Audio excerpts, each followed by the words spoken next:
Hey, what up, everybody? This is Dr. Sills, and I used a cat in a video for a different class last week, and now I have requests from this class for kitties. So here's Cat Stevens. He's very sleepy, so maybe he'll behave better this time. I don't think he will, though. He's very wriggly. But there's a pet. If you all don't have animals where you are, you can look at this one and be happy, and maybe he'll stay sleepy and stay here the whole time. I don't know. But anyway, I have to be very quiet today because my husband is on a Zoom call in the other room. So nothing obnoxious today. But hold on. Oh, goodbye. Let me let the cat out. Oh, you annoyed? That's so sad. What an did you know that when cats do that thing where they like lick themselves like twice really aggressively, that's because they're annoyed at you and they're trying to tell themselves not to attack you? I think that's fascinating because my cat tells himself not to attack me a lot. But anyway, cats aside, this is Pentadic Criticism Week, which is possibly the most pretentiously named of all the rhetorical criticism methods that we are studying so far. Now, your Easter egg for this week is actually going to be to email me and tell me which of the kinds of criticism that we've covered since we've been online do you like the best? Which one is striking you as the most interesting, the most useful, the resonant with how you think, whatever. Just tell me one that you like and tell me why. And just to recap what we've done since we have been abroad, we have talked about ideological criticism, metaphorical criticism, narrative criticism, and obviously this week pentadic criticism, which you're welcome to include if you would like. But I just like to get a feel for where everybody is with these things. As we get closer to the end of the semester, I'm going to be asking you to pick which ones you like best out of all of them. But for now, let's just do, since the before time, and let me know what's making you happy. Now, pentadic criticism is going to strike you as fairly similar to narrative criticism, except instead of looking for elements of storytelling in an artifact that's not necessarily really a story, you're looking for elements of a drama, of something that you would tend to find on a stage instead of just a story that could be told anywhere through any medium. Pentadic criticism is the other one, of the criticisms that come to us from our good friend Kenneth Burke. Do you remember him? He left his wife and married her sister because that's how you do when you're a famous philosopher. But anyway, Kenneth Burke he wrote tons and tons of books. I wish you could see my bookshelf because I have a bunch of them up there and they're thick. But Kenneth Burke came up with an idea that led to another form of criticism that is based on his notion of life being a drama. He thinks that most of the things people do can be articulated through ideas that you would normally associate with a play, or elements that you would normally associate with a play. So the notion that pentadic criticism is based on is called dramatism. Yeah, so now we know it's an ideology because it has an ism on the end. And dramatism is based on two assumptions for Kenneth Burke. And remember, this is all Kenneth Burke. I didn't make this shit up.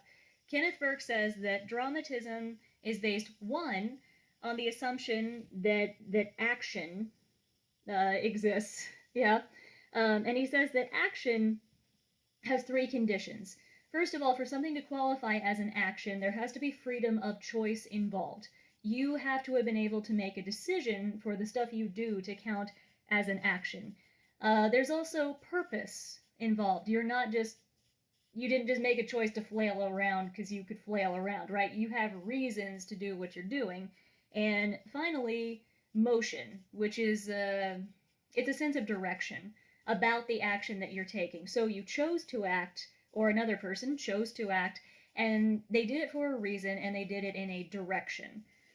Now, the second tenet of dramatism that all of this kind of criticism is based on, humans present messages. And they do it in the way that a play is presented. In fact, Burke, by saying this, is tacitly arguing that all communication is drama, or all communication is a performance. Now, if you've taken theories, elements of performance we talked about there can cross-apply to what Burke is saying, but keep that in mind. Burke says that the whole notion of dramatism is based on, one, people performing actions that meet those three qualifications, and two, humans present messages just the way that they would perform them in a stage play. So since Burke thinks that these two things are true, then he thinks you can analyze all communication for them, yeah, basically. He thinks you could look at any communication artifact, particularly a rhetorical one, and you could find the elements of a play as long as it involves people who are performing actions.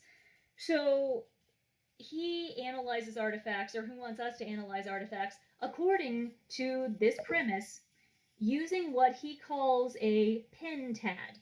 Pentad meaning it has 5 sides.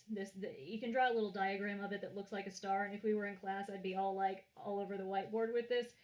Picture a star, and on each corner of the star, you're going to find one of the elements that you analyze for in the pentad. Actually, picture your hand. You can look at my hand. Here's my hand. If you also have a hand, look at your own hand, and you can associate each element of the pentad that you analyze for with one of your fingers, one of your phalanges. These are phalanges, right? It's been a while since I had anatomy. Anyway, the first thing that you analyze for in an artifact as you're looking at a pentad is an act. Remember, dramatism is based on the notion of human action under those 3 very specific conditions. So when you look at an artifact to find an act, you are looking for whether a protagonist is doing a thing that counts as an action. If it's not a good artifact for this kind of thing. But if it is, cool, check, move on. Second thing, agent. The agent of a story, the agent of a play, is the protagonist or the main character. So first you look to see if there was an action. Second, you look to see who is performing the action, and it may not always be who you think. Scene is the situation, the location, the setting for where things are taking place. Purpose. What does the agent plan to accomplish by acting? Yeah, what's their driving motivation? And finally, agency. The means used to perform the act. So you have an action and you have an agent. Agency is how they had the capacity to do that. Yeah, so let's say I'm an agent in the scene, and I am going to take a very persuasive swig of my strawberry Powerade. Oh, it's so good. Oh, look at my rhetorical act trying to persuade you, purpose, to drink Powerade. And then what was the agency to do that? The means was me taking a drink because I had the capacity to take a drink. Yeah, that's all agency is. It's the act, the capacity of the protagonist to perform the act. And it's one thing if I'm drinking Powerade. If you were looking at a different artifact, you could say, well, I can do that because I'm king of the world. That would be my agency. Alas, I am not. But I can drink Powerade. Damn it. So those are the 5 components of the pentad. And I may have shuffled them up a little. So generally the order they go in is act, agent, agency, scene, purpose. Act, agent, agency, scene, purpose. And those are the things you're looking for when you're performing a pentadic analysis of an artifact. This is actually fairly cut and dried. I know we've been getting into more and more complex kinds of criticism, but I think pentadic criticism starts to take us back into the realm of cookie cutters, but it's a very educated cookie cutter at this point. So here's what you actually do. If you are trying to perform a pentadic analysis based on Kenneth Burke's notion of dramatistic viewpoints on the world, the first thing you do as you look through your artifact, and keep in mind, you shouldn't be looking for things that are already dramas as you're doing this. If you're like, oh yes, Pentadic criticism is great for analyzing stage plays. You're not thinking very hard because the whole point of pentadic criticism is to find the elements of a stage play in things that are not stage plays. Yeah? So the first step in performing pentadic criticism is that you label the terms in whatever your artifact is that you think are one of those 5 things. Yeah, whether they're your act, your agent, your agency, your scene, and your purpose. I had to look. I'm disappointed in myself. But if you find terms that could be one of those 5 things in your artifact, circle them and label which one you think they are. It's that easy. Yeah, this is the part that's really cookie cutter and really easy. Then, second, this is where this gets fun. You have to find ratios. Yeah, basically what you're doing is taking each element of the pentad and you're seeing which ones are dominant. Is this piece really driven by talking about the agent? Does this piece really focus on the purpose? Is this piece revolving mostly around its setting, where the act and the agent and the purpose are kind of taking a back seat to the importance of the setting? You have to find out which of those 5 elements is the biggest deal in the piece, because that tells you how and why it's persuasive. So you analyze for the 5 things, find the terms, circle them. Step 2, finding ratios, basically says you take 2 of the elements out of the pentad and you stick them together. So there, if you can do math, there's 20 possible combinations of all 5 of 2 of all 5 of the elements of the pentad. So you select a few combinations of the most important of those elements, and then see which of those 2 most important terms is influencing the other. So you may look at your artifact and you may find that it really focuses on the agent, it really focuses on its protagonist, and it also really focuses on the protagonist's motivation. So you kind of take all those terms out, separate them, and look and see, is this really about the motivation pushing the protagonist, or is it really about the protagonist dealing with their motivation? Yeah, and whichever one you find is going to be the dominant term in the pentad, and the other one's going to be the secondary. Yeah, whichever one is the real drive behind the piece is going to be your dominant term. If you want an easy way to try this, just find a fairy tale that you particularly enjoy, right? Snow White and the Seven Dwarfs, if you were to analyze it, depending on the version of the story you tell, could either really, really be about Snow White. The Disney version tends to be more about Snow White. But is it? Because Snow White doesn't make a damn decision that whole time, except that she runs away into the woods. That's where it really becomes an actual dramatistic artifact, because she decides to run away into the woods. Other than that, she's just kind of buffeted around by fate, right? Like, she eats an apple because somebody gave her an apple. That was not a big decision on her part. It kind of counts, but still, and she was kissed by a dude, had no say in that. Yeah. So, in that case, you might argue that it's mostly setting. Yeah, it's mostly the world buffeting Snow White around, but there's also Snow White. Yeah, she does get to make some decisions. She's a protagonist, but in that ratio, it's probably more of a scene agent ratio. You see what I'm saying? You find the 2 most important terms on the pentad for your piece, and you figure out which one drives the other, and the one that drives is the biggest deal, and the one that is driven is the second biggest deal. Okay. And then, once you figure that out, once you have figured out your ratio of the 2 most important terms, step 3 is you figure out what the piece's motive is from the dominant term. Yeah, so whichever one of the 2 that you picked out as the most important, as the driving force of the piece, you can use that to discern the rhetor's motive and what they were trying to do. Now, what was Disney trying to do when they made Snow White the victim of fate in a lot of ways? Well, they might have been trying to tell us that life will come and rescue you in the end. Isn't that a great sentiment? They may have been trying to persuade us to sit back and let the men in our lives take control. I don't know. I don't know exactly what they were trying to persuade us, but I can get a sense of their motive. And remember, Kenneth Burke is all about motives from whatever ended up being the dominant part of the Pentad. So if you need a philosophical motivation behind why that's important, check out page 377 in your chapter, because that explains in great detail exactly what Burke's notions were here. For now, I'm going to move on to step 4 of Pentadic Criticism, and then you have to figure out. Burke calls this a universe of discourse. Yeah, you have to figure out if the universe of discourse that your artifact creates with its little drama that's going on in front of you, is it open or closed?